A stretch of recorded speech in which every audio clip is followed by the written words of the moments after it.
Hello everyone, welcome to Hindi with Richa channel. आज की class में हम पढ़ने वाले हैं यूजीसी नेट हिंदी की यूनिट 3 साहित्य शास्त्र। इसमें हमें दो टॉपिक पढ़ने को मिलते हैं, एक भारतीय काव्य शास्त्र और एक पाश्चात्य।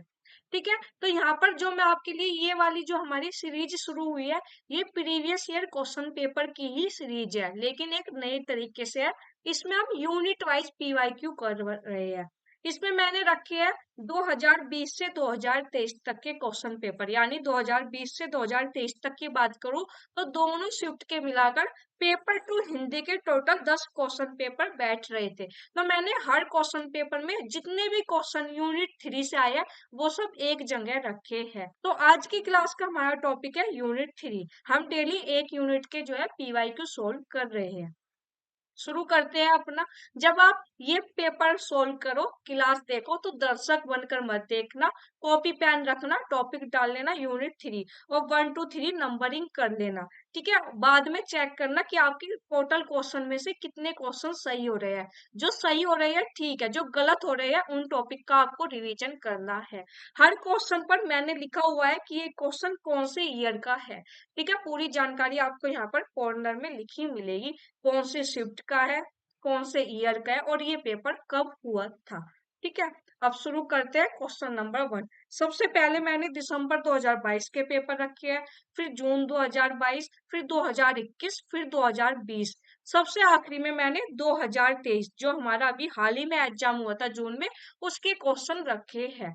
ठीक है, करते हैं, शुरू करते हैं। क्वेश्चन नंबर 1 है हमारा, रस की निष्पत्ति मूल ऐतिहासिक पात्रों में ही संभव है, यह निम्नलिखित में से किसका मानना था। आपको बताना है कि जो रस की निष्पत्ति है मूल ऐतिहासिक पात्रों में ही संभव है, यह निम्नलिखित में से किसका मानना था। Option 1 Bhattalollata, option 2 Bhattanayaka, option 3 Shankuka, option 4 Abhinavagupta. अगर आपको क्वेश्चन में ज्यादा समय चाहिए तो आप वीडियो को पॉज कर लीजिएगा, आराम से क्वेश्चन पढ़कर अपनी कॉपी में लिख लीजिएगा कि 1 का क्या जवाब है, उसके बाद वीडियो को आगे बढ़ा लीजिएगा। ठीक है जी, यहाँ पर जवाब हो जाएगा भट्ट लोलट। आगे चलते हैं, क्वेश्चन नंबर 2। आचार्य क्षेमेंद्र ने काव्य के सूक्ष्म अति सूक्ष्म अवयव से लेकर उसके विशालतम रूप को ध्यान में रखते हुए औचित्य के कितने भेद निर्धारित किए हैं। 20, 26, 28, 27। आपको बताना है कितने भेद निर्धारित किए हैं। जी, इसमें मैं आपको बता देती हूँ हुआ क्या था। जब ये पेपर हुआ उसके बाद आंसर की आई, तो आंसर की में 28 को माना गया। ठीक है, फिर बच्चों ने क्लेम किया कि इसका आंसर 27 होगा। ठीक है, तो फिर एनटीए ने जो फाइनल आंसर की आई उसमें 27 को माना है। लेकिन यदि हम गणपति चंद्रगुप्त वाली बुक की बात करें तो उसमें 28 दिया हुआ है, निशा अग्रवाल वाली बुक करें तो 27 दिया हुआ है। मेरे अकॉर्डिंग तो ये दोनों ही आंसर सही है, लेकिन एग्जाम में जब कभी पूछा जाए दोनों ऑप्शन में हो तो हमें 27 ही मार्क कर कर आना है। अगर 27 ऑप्शन में नहीं है तो हमें 28 की तरफ जाना है। ये आप याद रखिएगा आने वाले एग्जाम के लिए। ठीक है, तो इसमें हमारा आंसर हो जाएगा 4, 27। आगे चलते हैं, क्वेश्चन नंबर 3 है, मूल धातु से संबंधित वक्रता को कहा जाता है। यहाँ पर वक्रोक्ति जो संप्रदाय है उसके 6 भेद है। ठीक है, 6 भेद के कभी तो आपके एग्जाम में उनके नाम पूछ ले जाते हैं, कभी उनके बारे में पूछ ले जाता है इस वक्रता में क्या है, इसलिए किससे संबंधित है। ठीक है, ऐसा नहीं है जून वाले एग्जाम में वक्रता के भेद पूछे थे, दिसंबर वाले एग्जाम में पूछ लिया कौन सी वक्रता मूल धातु से संबंधित है। तो आपको करना क्या है, जो वक्रोक्ति के 6 भेद है उनके सामने लिख लीजिएगा, ये इससे संबंधित है, ये इससे संबंधित है। ठीक है, बताइए। ऑप्शन 1 वन विन्यास वक्रता, ऑप्शन 2 पद पूर्वाध वक्रता, ऑप्शन 3 पद प्रात वक्रता, ऑप्शन 4 वाक्य वक्रता। आपको बताना है इनमें से कौन सी वक्रता मूल धातु से संबंधित है। जी, हमारा आंसर हो जाएगा 2 पद पूर्वाध वक्रता। यहाँ पर देख लीजिए पद पूर्वाध वक्रता के बारे में लिखा है, जो कि लिखा है जो प्रतिपादिका धातु के वैचित्र्य से होने वाली वक्रता है वह पद पूर्वाध वक्रता कहलाती है। किसी भी बुक में आपको मिल जाएगा, निशा अग्रवाल वाली बुक में भी मिल जाएगा। ये पेज है गणपति चंद्रगुप्त वाली बुक का जो है ये पेज है। आगे चलेंगे क्वेश्चन नंबर 4। लिरिकल बैलेट्स समय क्या है इस रचना का? 1978। किन किन दो कवियों की कविताओं का संग्रह है? आप जानते हैं जो ये रचना है लिरिकल बैलेट्स, ये दो कवियों की कविताओं का संग्रह है। आपको बताना है किसका है। ऑप्शन 1 प्लेटो एवं अरस्तु, ऑप्शन 2 वर्ड्सवर्थ एवं कोलरिज, ऑप्शन 3 इलियट एवं रिचर्ड्स, फोर्थ है क्रोचे एवं मैथ्यू अर्नोल्ड। इम्पोर्टेंट रचना, पेपर में बार बार पूछी जाने वाली ये रचना है। जी बिल्कुल, इसका हमारा आंसर हो जाएगा 2 वर्ड्सवर्थ एवं कोलरिज। याद रखिएगा और समय भी याद रखिएगा, क्या 1978। आगे चलेंगे क्वेश्चन नंबर 5। एशिया के हरे भरे धर्म जैसे ही वे पश्चिमी विज्ञान की वास्तविकताओं के संपर्क में लाए जाते हैं, सूखी लकड़ियों का ढेर मात्र रह जाते हैं। यह कथन किस अंग्रेज अधिकारी का है? Option 1 Macaulay, option 2 William Jones, option 3 Canning, option 4 Hunter. आपको बताना है इनमें से किस अंग्रेज अधिकारी की ये कोटेशन है। यहाँ पर हमारा आंसर हो जाएगा हंटर की कोटेशन है। आगे चलते हैं क्वेश्चन नंबर क्वेश्चन नंबर है हमारा 6। वैज्ञानिक ज्ञान और आख्यान में विरोध और द्वंद्व संबंध पर किस चिंतक ने विचार किया है?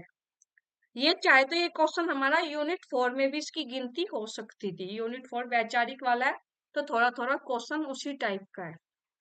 हैबरमास, लियोटार्ड, गुआत्री, मदन स्वरूप। आपको बताना है इन चारों में से किसका संबंध जो है वैज्ञानिक ज्ञान और आख्यान में विरोध और द्वंद्व संबंध पर किस चिंतक ने विचार किया है? जी यहाँ पर हमारा जवाब हो जाएगा ऑप्शन 2 लियोटार्ड।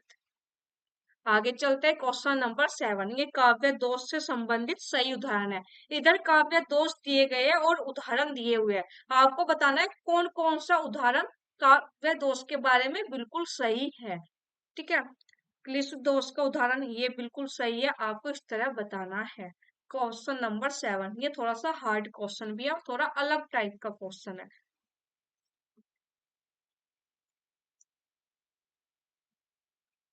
जी यहाँ पे हमारा जवाब हो जाएगा 2 ए सी ई, यानी क्लिष्ट दोष का जो है उदाहरण बिल्कुल यहाँ पर सही है, दुष्कर्म दोष का और अप्रतित्व दोष का।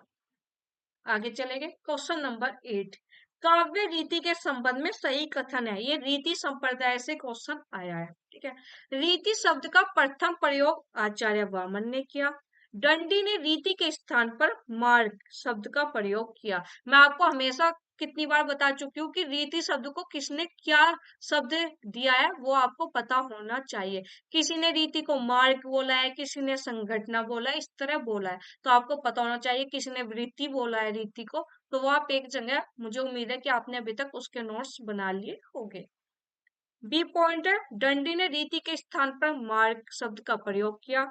सी पॉइंट आचार्य रुद्रट ने रीति को शब्द संगठना बताया। डी पॉइंट भोज ने रीतियों की संख्या 105 मानी। ई हृदय के रागात्मक भावों की अभिव्यंजना करने वाली रीति गौड़ी रीति है। आपको बताना है इन पांचों में कौन कौन से कथन जो है सही है रीति संप्रदाय के बारे में, रीति के संबंध में। ऑप्शन 1 केवल ए बी सी, ऑप्शन 2 केवल बी सी ई, ऑप्शन 3 केवल सी डी ई, ऑप्शन 4 केवल ए सी डी। चार ऑप्शन आपको आपकी स्क्रीन पर दिखाई दे रहे होंगे। जी यहाँ पर हमारा जवाब हो जाएगा 1 ए बी सी, तीनों पॉइंट सही है। रीति शब्द का प्रथम प्रयोग ने किया, दंडी ने रीति के स्थान पर मार्ग शब्द का प्रयोग किया और आचार्य रुद्रट ने रीति को शब्द संगठना कहा है। और पद संगठना किसने कहा है वो आप मुझे कमेंट कर कर बताइएगा। ठीक है, आगे चलेंगे। आगे हमारा क्वेश्चन नंबर 9। कल्पना के संबंध में कोलरिज के कथनों पर विचार कीजिए। जब मैं बना रही थी ये क्वेश्चन छाट रही थी कि कौन कौन से यूनिट से किस तरह के क्वेश्चन आए हैं, तो मैंने देखा कोलरिज का हर पेपर में लगभग क्वेश्चन आया है और वो भी कल्पना के संबंध में। तो ये आप थोड़ा ध्यान से ये वाला टॉपिक अच्छे से रिवाइज कर कर जाइएगा। ठीक है, चलते हैं, ए पॉइंट है, कल्पना को कोलरिज ने ईश्वरीय शक्ति माना है जिसका गुण है सृजन। बी पॉइंट है, कोलरिज कल्पना के दो भेद मानते हैं, मुख्य कल्पना और गौण कल्पना। सी पॉइंट है, मुख्य कल्पना की अवस्थिति जन सामान्य के मस्तिष्क में भी होती है, जबकि गौण कल्पना मुख्यतः दार्शनिक तथा कलाकार की विशेषता है। डी पॉइंट है, मुख्य कल्पना इच्छा चालित होती है। ई पॉइंट है, मुख्य कल्पना अधिक सचेत, सक्रिय तथा सायास होती है। 5 पॉइंट आपके सामने, आपको बताना है इनमें से क्या सही है। ऑप्शन 1 केवल ए सी डी, ऑप्शन 2 केवल ए बी सी, ऑप्शन 3 केवल बी सी डी, ऑप्शन 4 केवल सी डी ई। यदि मैं इन 5 पॉइंट की बात करूं तो हमेशा बोलती हूँ जो एक कोड वाले क्वेश्चन होते हैं एलिमिनेशन मेथड यूज कीजिएगा।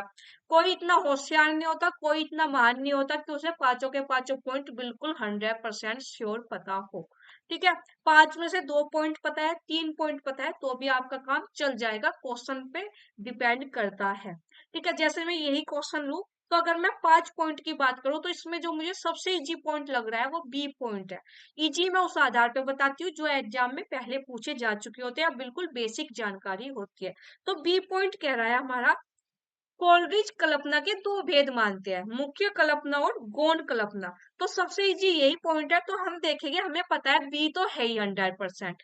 ऑप्शन की तरफ चलेंगे, देखेंगे केवल ए सी डी, इसमें बी नहीं है, 1 हमारा गलत हो गया। 2 है ए बी सी, इसमें बी है, ये बना हुआ है अभी। तीसरा ऑप्शन है बी सी डी, इसमें भी बी है, ये भी बना हुआ है। 4 केवल सी डी ई। एक पॉइंट पता था हमें, 2 ऑप्शन हमारे एलिमिनेट हो गए। अब गेम चलेगा इन दो के बीच में। ठीक है, बी तो दोनों में ही हमें पता है, हम देख रहे हैं दोनों में सी भी कॉमन है, यानी सी पॉइंट भी हमारा सही हो गया है। ठीक है, अब बचा ए और डी। ठीक है, तो हम देखेंगे अब हमें ए या डी में से कौन सा पता है, पहले तो हम उनको पढ़ेंगे समझेंगे। कल्पना को कोलरिज ने ईश्वरीय शक्ति माना है जिसका गुण है सृजन। बिल्कुल, एक पॉइंट हमारा सही है। ठीक है, तो जवाब हो जाएगा 2 ए बी सी। तो जब भी आपको इस तरह के क्वेश्चन आए, एलिमिनेट मेथड यूज कीजिएगा, आपको जरूर बेनिफिट होगा। ठीक है, आगे चलेंगे, क्वेश्चन नंबर 10। इधर हमारे कुछ रचना है और उनका समय आपको मैच करना है। काव्य प्रकाश, चंद्रालोक, कुवलयानंद, साहित्य दर्पण, आपको इनका समय मैच करना है। इजी ही है क्वेश्चन, बताइए। जी, यहाँ पर हमारा जवाब हो जाएगा 3। काव्य प्रकाश का समय 11वीं शताब्दी, किसकी रचना है, मम्मट की। चंद्रालोक का समय क्या है, 13वीं शताब्दी। कुवलयानंद किसकी रचना है, अप्पे दीक्षित की, समय हो जाएगा 7वीं शताब्दी। साहित्य दर्पण द इजी क्वेश्चन विश्वनाथ की, और समय 14वीं शताब्दी।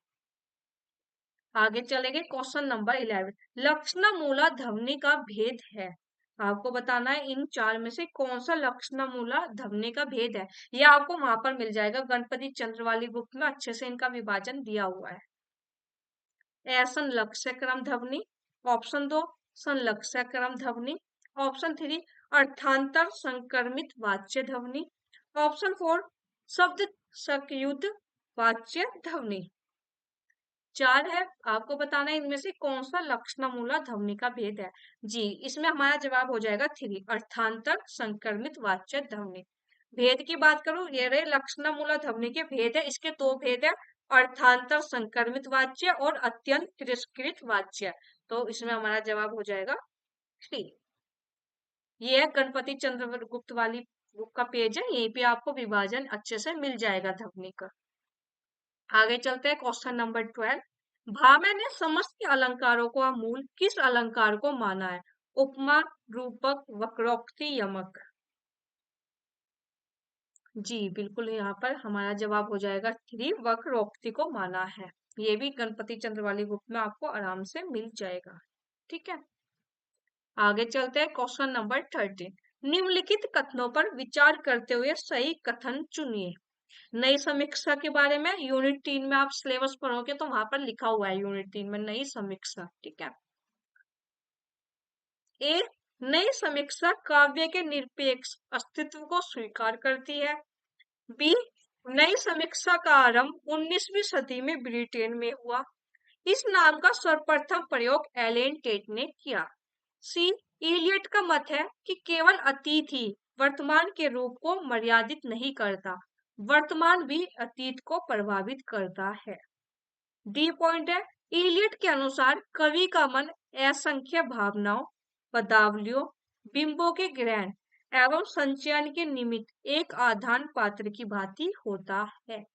ई पॉइंट कह रहा है, वर्ड्सवर्थ ने कविता में भावना के स्थान पर कथानक का महत्व स्थापित किया।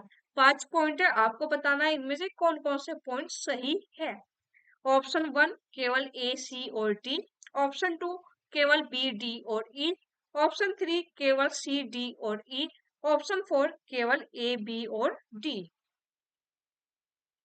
जी, क्वेश्चन नंबर 13 का हमारा जवाब हो जाएगा 1 ए, सी, डी। ठीक है, आगे चलते हैं। क्वेश्चन नंबर 14, बिंब और प्रतीक। बिंब, प्रतीक, मिथक, कल्पना, ये 4-5 पॉइंट ऐसे हैं जो आपके सिलेबस में यूनिट 3 में सबसे नीचे दिए हुए हैं, जहां से 1-2 क्वेश्चन एग्जाम में हर बार पूछे जाते हैं। चाहे बिंब से पूछ लो, चाहे प्रतीक से पूछ लो, चाहे मिथक से पूछ लो, क्वेश्चन जरूर पूछा जाता है। ठीक है, बिंब और प्रतीक पर आधारित इन कथनों पर विचार कीजिए। बिंब केवल संकेत करता है, जबकि प्रतीक उसे प्रत्यक्ष या संवेद्य और ग्राह्य बना देता है। बी पॉइंट है, बिंब किसी अप्रस्तुत वस्तु का मानसिक या काल्पनिक रूप है। सी पॉइंट है, अर्थ की स्पष्टता के समान ही भाव की संप्रेषणा एवं उत्तेजना में बिंब विधान का मुख्य हाथ रहता है। डी पॉइंट कह रहा है, विभिन्न संवेदनाओं के बीच चुनाव करने की प्रक्रिया का ज्ञान प्रतीक विधान में संभव नहीं है। ई पॉइंट कह रहा है, प्रतीक द्वारा प्रायः सूक्ष्म एवं विशिष्ट अनुभूतियों को सहज ग्रहण बनाने का प्रयत्न किया जाता है। तो ये बिंब और प्रतीक के बारे में कुछ पॉइंट है, आपको बताना है इनमें से कौन कौन से पॉइंट सही है। 4 ऑप्शन आपको यहाँ पर दिखाई दे रहे होंगे।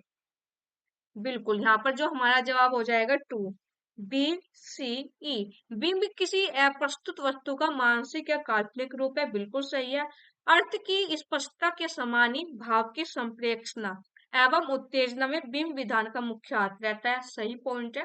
और ई पॉइंट भी हमारा बिल्कुल सही है, तो आंसर हो जाएगा बी, सी, ई। आगे चलेंगे क्वेश्चन नंबर 15 पर। इधर हमारे रचनाकार है और उनकी कुछ रचनाएं हैं जो आपको मैच करनी है किसकी कौन सी रचनाएं हैं। ठीक है, और द रिपीटेड यहाँ पर रचनाएं आपको देखने को मिलेगी। आइए, रिचर्ड्स, इलियट, अरस्तु, कोलरिज, आपको मैच करना है इनको इनकी रचनाओं से। Question number 15। जी, यहाँ पर हमारा जवाब हो जाएगा 4। आइए, Richards, beyond, T S. Eliot, the wasteland, important रचना है। अरस्तु, पेरिपोइथिकेस, इंपोर्टेंट है ये भी। कोलरिज, बायोग्राफिया लिटरेरिया, ये भी इंपोर्टेंट है। इनमें से 3 रचनाएं तो ऐसी है जिनका कालक्रम भी आपके एग्जाम में बहुत बार पूछा गया है। ठीक है, आगे चलेंगे क्वेश्चन नंबर 16।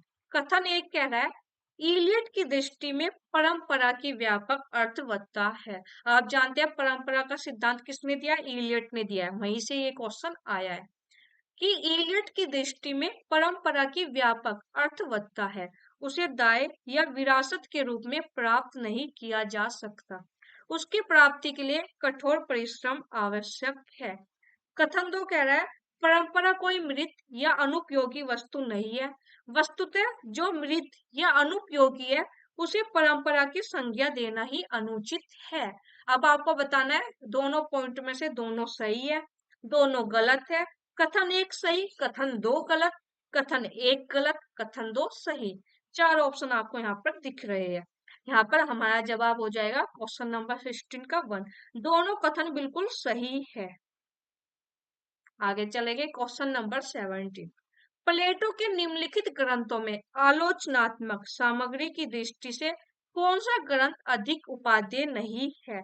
चारों जो ये रचनाएं किसकी है, प्लेटो की है। फिलेबुस, फेदरुस, इयोन, रिपब्लिक। ठीक है, बताइए, क्वेश्चन नंबर 17 का जवाब दीजिए। यहाँ पर हमारा जवाब हो जाएगा 1 फिलेबुस। ठीक है, इंपोर्टेंट, ये चारों रचनाएं हैं प्लेटो की। आगे क्वेश्चन नंबर 18। आइए, रिचर्ड्स की दृष्टि में काव्य भाषा की विशेषताएं है। ए, छद्म कथन की प्राथमिकता, बी, सूचनात्मक अर्थ की प्राथमिकता, सी, रागात्मक अर्थ की प्राथमिकता, डी तथ्यात्मक अर्थ की प्राथमिकता। आपको बताना है क्या सही है, कोड बनाकर आपको जवाब देना है। काव्य भाषा सिद्धांत किसने दिया? आइए रिचर्स का है, वहीं से ये क्वेश्चन आया है। जी, इसका जवाब हमारा हो जाएगा 3 ए और सी, छद्म कथन की प्राथमिकता और सूचनात्मक अर्थ की प्राथमिकता। ये विशेषता है काव्य भाषा सिद्धांत की जो आई रिचर्स ने दिया है। क्वेश्चन नंबर 19, शाब्दी व्यंजना के प्रकार है। अभिधा, लक्षणा, व्यंजना, 3 पॉइंट है, देख कर जाइएगा, ठीक है। शाब्दी व्यंजना के यहाँ पर प्रकार पूछे हैं, आर्थी व्यंजना, लक्षणा मूला, अभिधा मूला, लक्ष्य संभवा। ये भी आपको गणपति चंद्रगुप्त वाली और निशा अग्रवाल वाली दोनों बुक में ये प्रकार मिल जाएंगे व्यंजना के। यहाँ पर हमारा आंसर हो जाएगा 2 बी और सी। शाब्दी व्यंजना के कौन से प्रकार है? लक्षणा मूला और अभिधा मूला।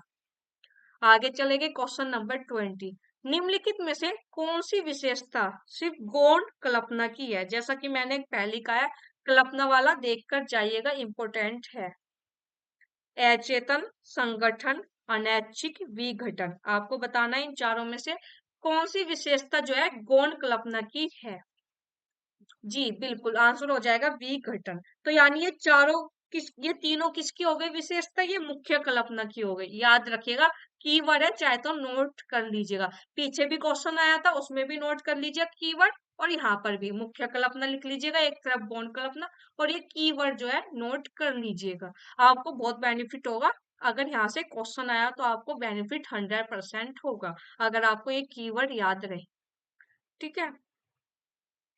आगे चलते हैं क्वेश्चन नंबर 21, निम्नलिखित में से कौन सा शब्द वाच्यार्थ के लिए प्रयुक्त नहीं होता है? 1 निश्चित अर्थ, 2 मुख्यार्थ, 3 अभिधा शक्ति द्वारा ज्ञात अर्थ, 4 अन्य अर्थ। बताइए क्वेश्चन नंबर 21। जी, यहाँ पर हमारा जवाब हो जाएगा 4, कौन सा प्रयुक्त नहीं होता है वाच्यार्थ के लिए? अन्य अर्थ, ठीक है। क्वेश्चन नंबर 22, रचनाएं है, प्रसिद्ध रचनाएं है, इनका आपको कालक्रम लगाना है प्रकाशन वर्ष के अनुसार। प्रकाशन वर्ष की दृष्टि से निम्नलिखित आलोचना पुस्तकों का सही अनुक्रम है। A science and poetry, B biographia literaria, D the sacred wood, important है बहुत, प्रैक्टिकल क्रिटिसिज्म। इनमें से एक दो रचनाएं तो हम अभी पीछे भी देखकर आए हैं, आपको इन्हें क्रम से लगाना है।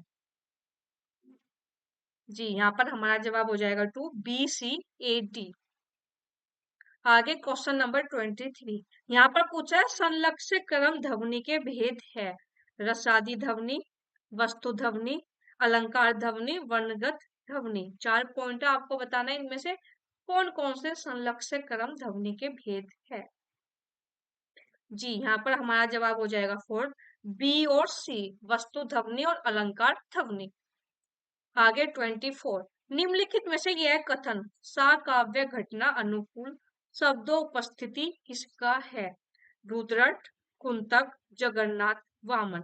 यह तो वन लाइनर है, इसमें हमारा जवाब हो जाएगा 3 जगन्नाथ। 25, निम्नलिखित में से कवि की दृष्टि से कविता की रचना प्रक्रिया पर विचार करने वाले पाश्चात्य आलोचक है। प्लेटो, अरस्तु, वर्ड्सवर्थ, टी.एस. इलियट। इन चारों में से कौन से है आपको बताना है। हमारा आंसर हो जाएगा 3 वर्ड्सवर्थ। आगे चले गए, हम अगला क्वेश्चन देखेंगे, क्वेश्चन नंबर 26, तद्दोषौ शब्दार्थौ सगुना अलंकृति पुनः क्वापि। उक्ति किस आचार्य की है? भामह, धनंजय, मम्मट, भोजराज। यह आपके पेपर में रिपीट हुई थी, पहले भी पूछी गई थी, लेकिन मैंने इसको एक बार ही रखा है यहाँ पर क्वेश्चन में। जी, यहाँ पर हमारा जवाब हो जाएगा 3 मम्मट।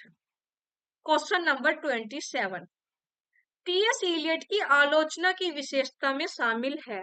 कविता आत्मगत अभिव्यक्ति से पलायन है, बी कविता आत्मगत अनुभूति की अभिव्यक्ति है, सी कवि काव्य का माध्यम भर है, डी कविता अपवर्जी और अंतर्वेशी होती है। 4 पॉइंट आपको बताना है, इनमें से क्या सही है। Question number 27। जी, यहाँ पर वन, ये पॉइंट तो बहुत फेमस है, टी.एस. इलियट का कविता आत्मगत अभिव्यक्ति से पलायन है और कवि काव्य का माध्यम भर है। दोनों पॉइंट बिल्कुल सही है, ए और सी। आगे चलेंगे 28। अरस्तु के त्रासदी के सिद्धांत के अंगों का सही अनुक्रम है। आपको बताना है इनका सही अनुक्रम। कथानक, चरित्र, विचार, पद योजना। Question number 28।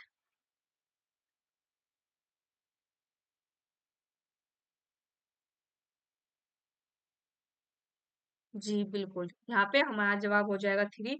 ए बी सी डी जिस क्रम में रखे वही क्रम है। सबसे पहले कथानक, फिर चरित्र, विचार, पद योजना। आगे चलेंगे क्वेश्चन नंबर 29। निम्नलिखित में से किस आचार्य ने रीति का एक भेद अवंती को माना है? भामह, वामन, कुंतक, भोजराज।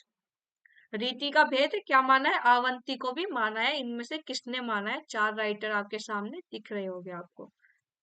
जवाब हो जाएगा भोजराज ने जो है रीति का एक भेद अवंती को भी माना है। Question number 30। टी.एस. इलियट के अनुसार परंपरा संस्कृति का अंश नहीं है। पॉइंट दो, निर्जीव होती है। थ्री, अनुपयोगी है।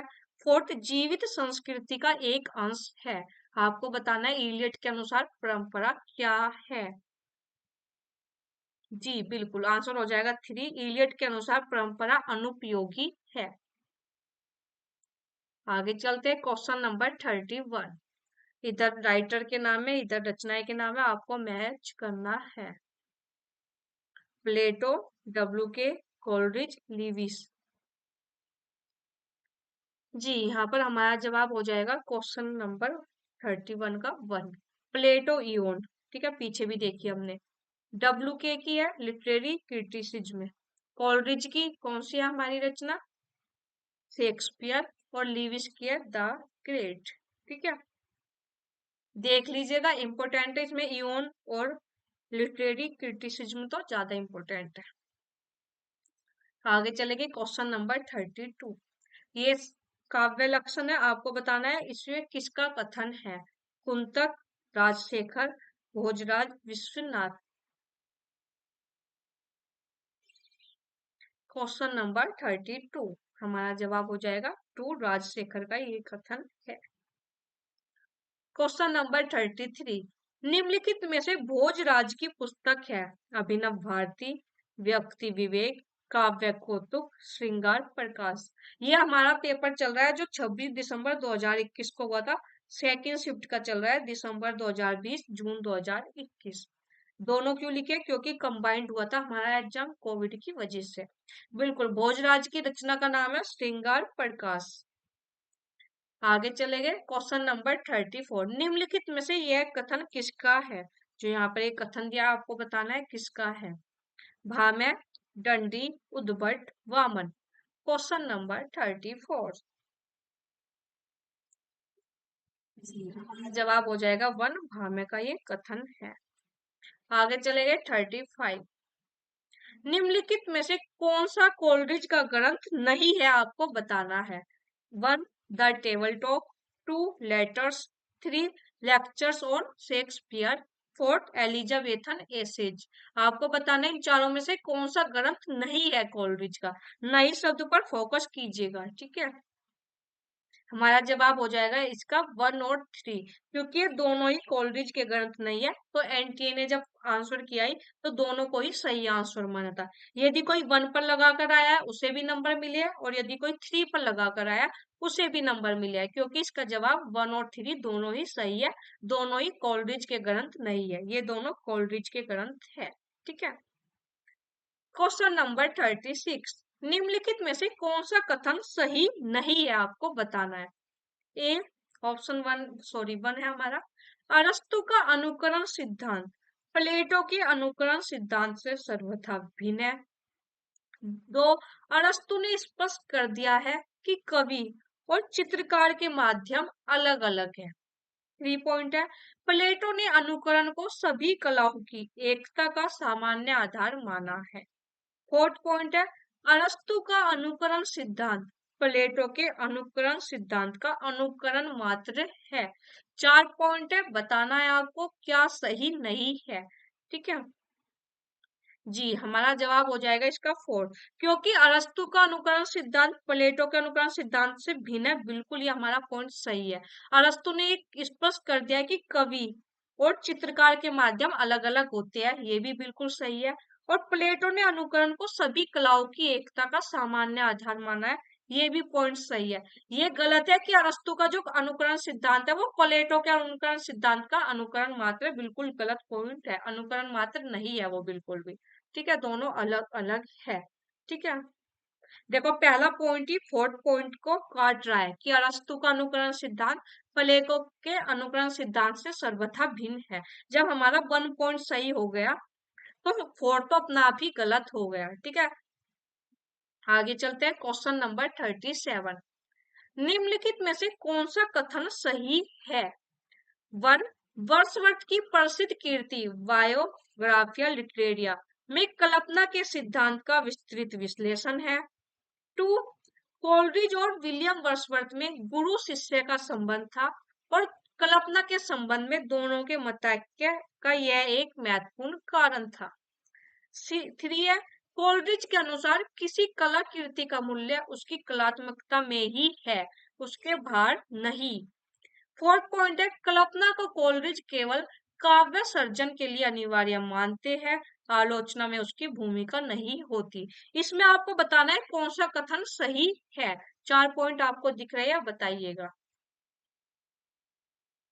जी, यहाँ पर हमारा जवाब हो जाएगा 3।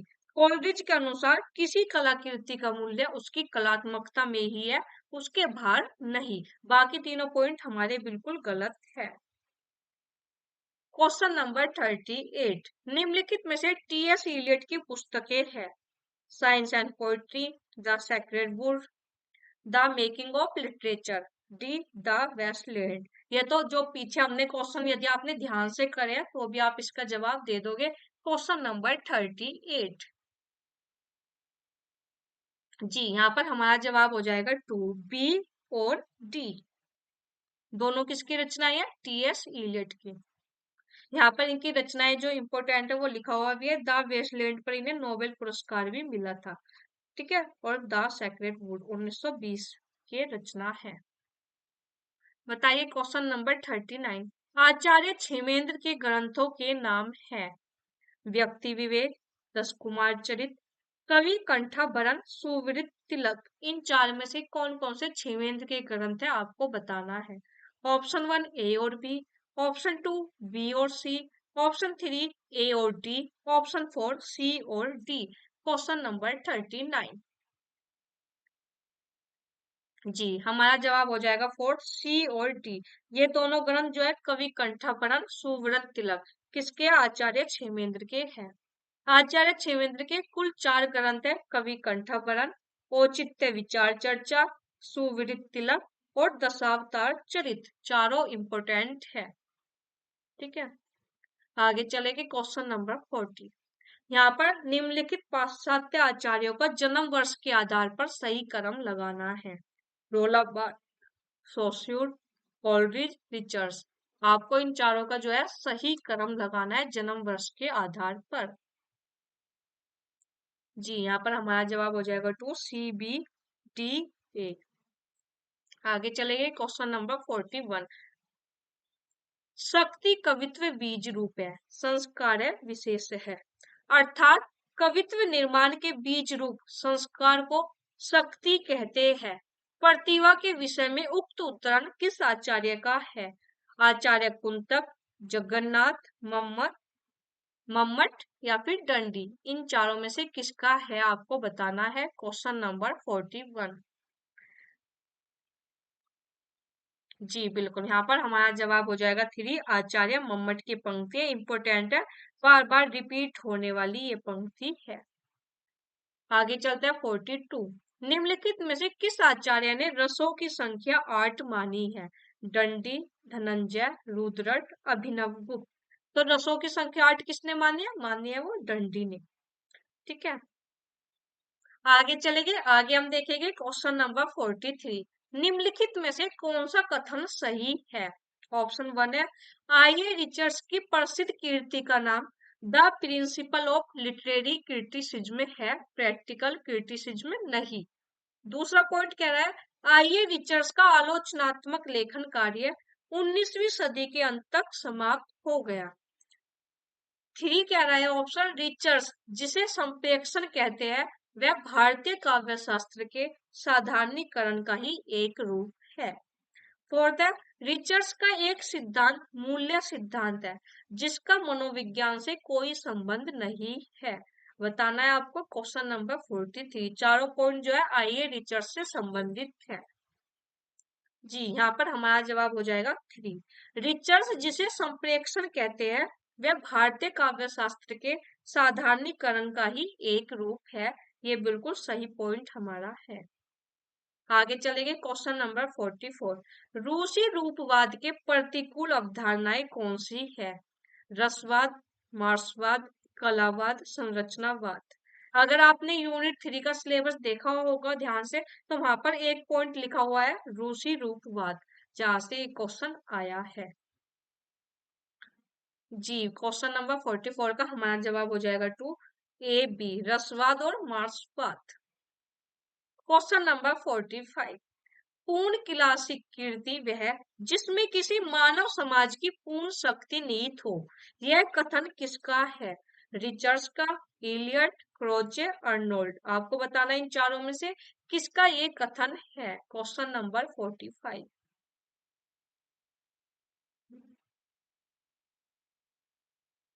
जी यहाँ पर हमारा जवाब हो जाएगा 2 टी.एस. इलियट का ये कथन है। आगे चलेंगे क्वेश्चन नंबर 46। कथन एक कह रहा है वर्ड्सवर्थ के अनुसार कविता स्वतः स्फूर्त अभिव्यक्ति है।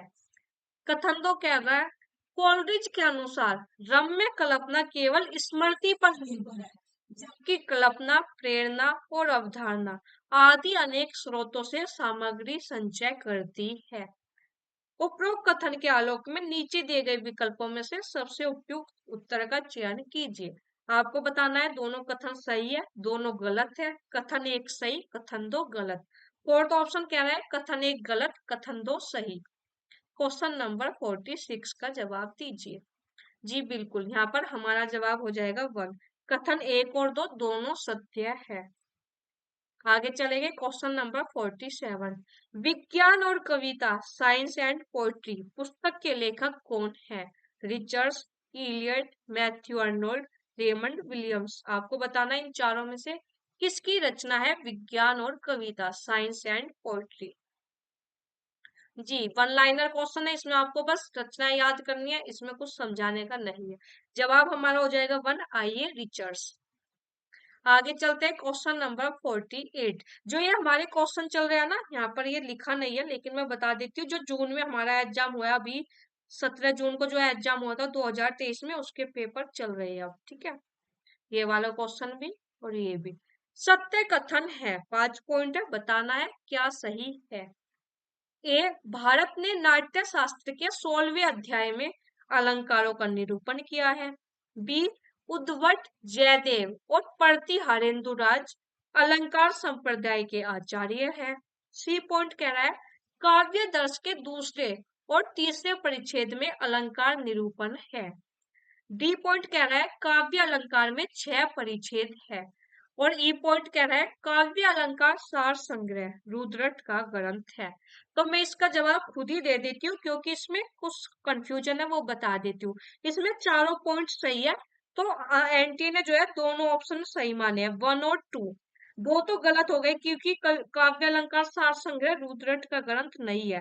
तो दो जिन ऑप्शन में ई है वो तो अपना आप ही गलत हो गया, बाकी चारों पॉइंट सही है। तो एनटी ने जो फाइनल आंसर की आई थी जून वाले एग्जाम की, उसमें दोनों को बिल्कुल सही माना है।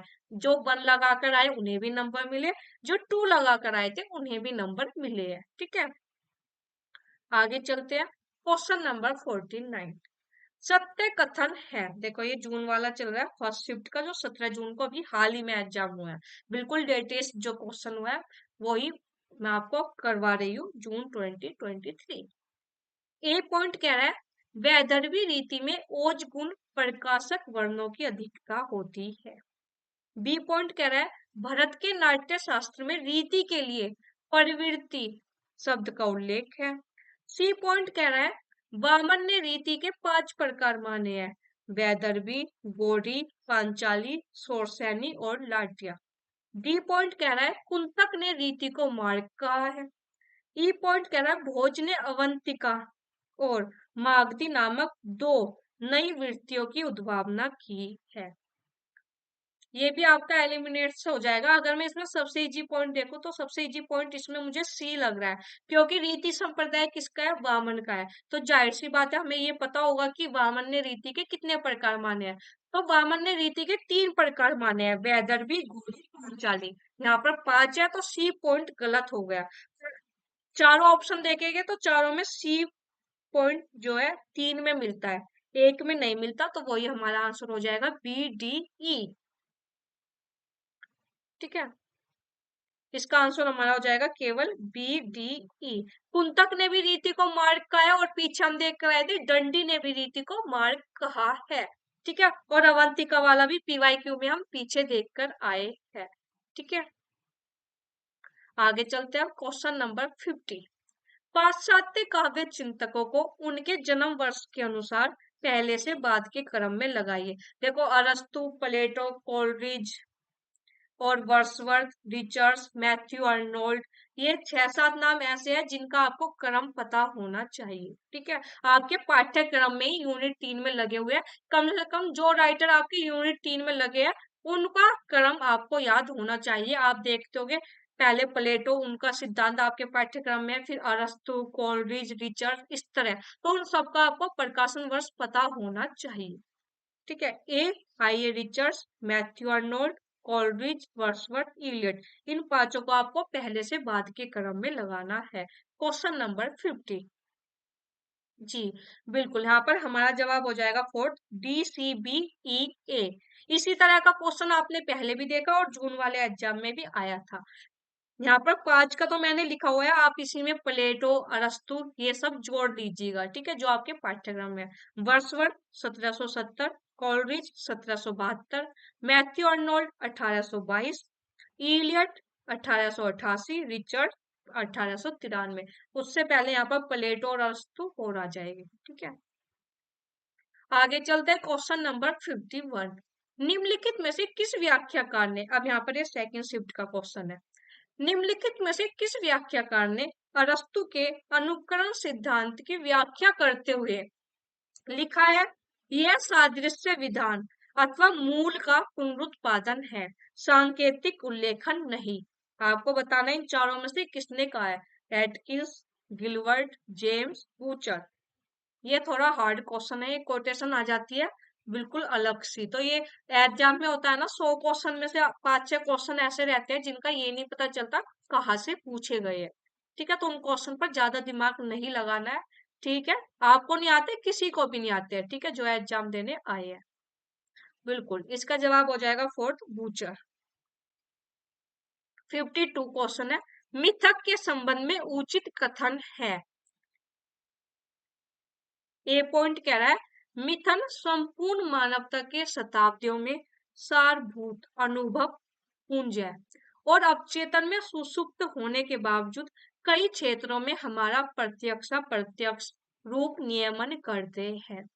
बी पॉइंट है मिथक में ज्ञानेंद्रियों के जटिल और वैविध्यपूर्ण आद्य अनुभव पुंजनीत नहीं होते। सी पॉइंट कह रहा है बच्चन सिंह के अनुसार मिथकों से अति प्राकृत तत्व, अनुष्ठान, आख्यान, बिंब और प्रतीक, इन 5 तत्वों को ग्रहण किया जा सकता है।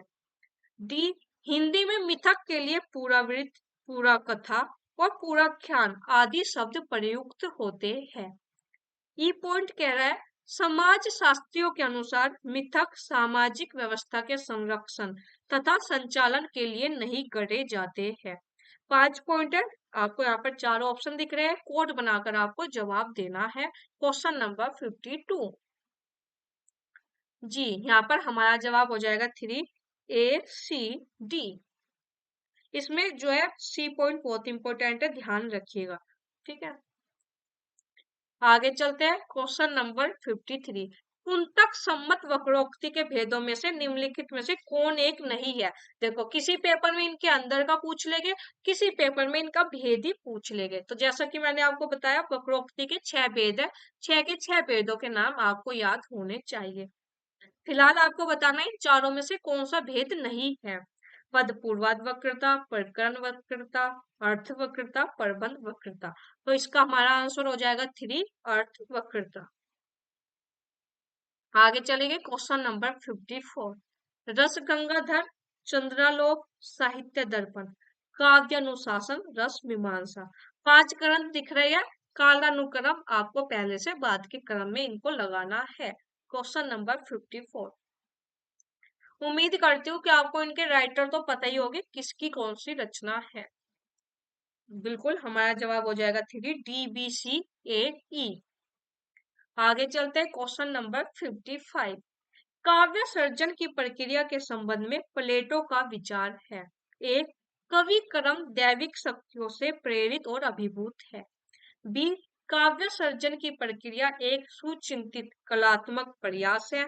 सी, अलौकिक शक्ति द्वारा अधिकृत कवि सृष्टा नहीं उसका प्रवक्ता मात्र होता है। डी पॉइंट कह रहा है दैविक अनुकंपा के बिना कोई कवि नहीं हो सकता। ई पॉइंट कह रहा है कविता मनुष्य के भावों को उद्दीप्त नहीं करती। नीचे दिए गए विकल्पों में से सही उत्तर का आपको चयन करना है। 1 ABC, 2 BCE, 3 केवल ABE, 4 केवल ACT। क्वेश्चन नंबर 55 का आपको जवाब देना है। जी यहाँ पर हमारा जवाब हो जाएगा 4, ACD। ठीक है, आगे क्वेश्चन नंबर 56।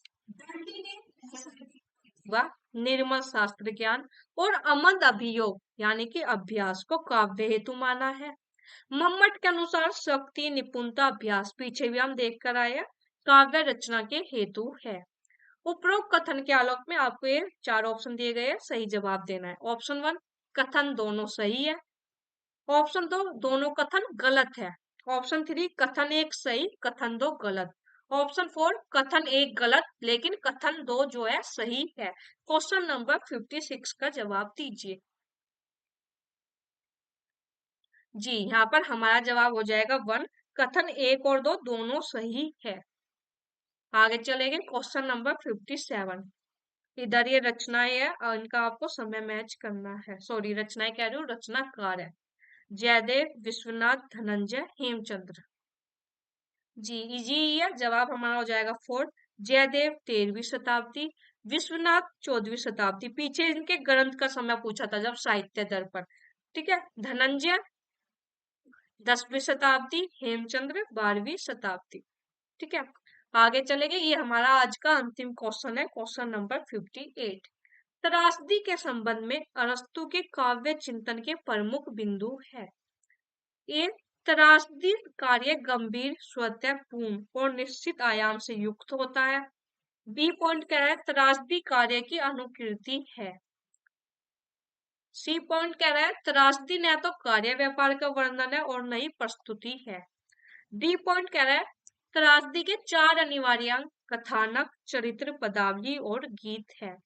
ई पॉइंट कह रहा है करुणा के द्वारा मनोविकारों का उचित विवेचन त्रासदी का कार्य होता है। तो अब जैसे 5 पॉइंट है, इसमें सबसे इजी पॉइंट की बात करूं, पीछे भी हमने इससे रिलेटेड क्वेश्चन देखा था जहां पर क्रम पूछा था, लेकिन त्रासदी के 4 अंग नहीं है, त्रासदी के 6 अंग है, यानी डी पॉइंट हमारा गलत है। तो देख लेते हैं डी किन किन में है।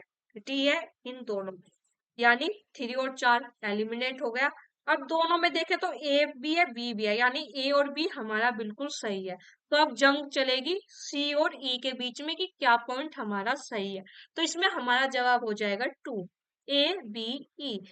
Sorry ABE। ठीक है, करुणा के द्वारा मनोविकारों का उचित विवेचन त्रासदी का कार्य होता है, बिल्कुल सही है। ठीक है, तो ये हमारे क्वेश्चन थे।